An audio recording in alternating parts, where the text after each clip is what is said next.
everybody. Today we're going to divide rational expressions.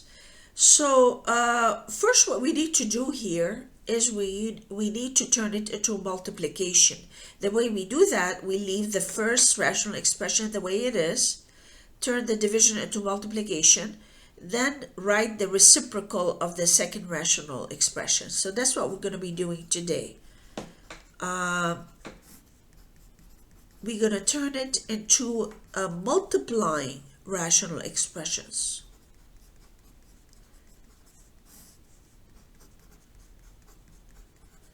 Now, in order for us to multiply and simplify, it would be a good idea for us to factor first. So let's go ahead and factor. Let's factor the numerator of the first rational expressions. We have x squared, that means we have x here and x here. The product of two numbers must be 8 and the middle term is -6. So that must be -4 minus 2, because -4 times -2 is +8 and -4 minus 2 is -6. And divided by, here we have x squared minus 9x plus 14. So since I have x squared, that means I have to have x here and x here. I need to have two numbers whose product is 14 and whose sum is -9. It must be -7 minus 2, because -7 times -2 gives me +14.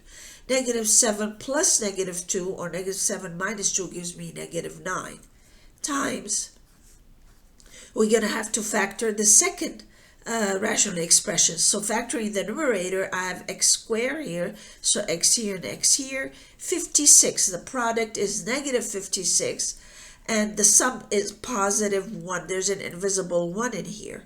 So -56, one of them must be positive, one of them must be negative. So one of them positive, one of them negative. 8 times 7 gives me 56. So since the middle term is positive, that means 8 must be, the plus must be in front of the 8, and I have -7 here.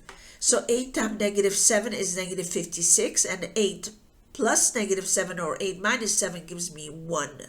And that's what you have, the coefficient in front of the x. Now, factoring the denominator of the second rational expression, we have here x squared, that means x here and x here. Now, the product of two numbers is -12, so one of them must be negative.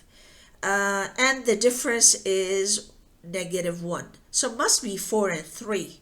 4 times 3 is 12, and the difference between 4 and 3 is 1. However, the larger number, the negative is in front of the larger number, so I have -4 plus 3. So -4 times 3 is -12, -4 plus 3 is -1.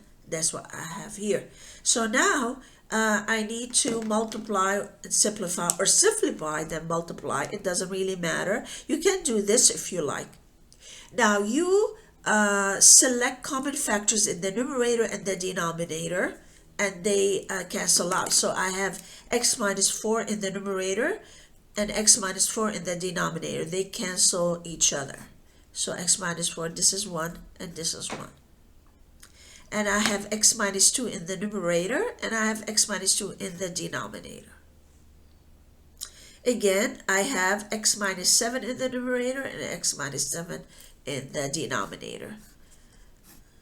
So, okay, what do I have left? Well, this rational expression is simply 1, or 1 over 1, which is 1, times x plus 8 times 1 over x minus 3.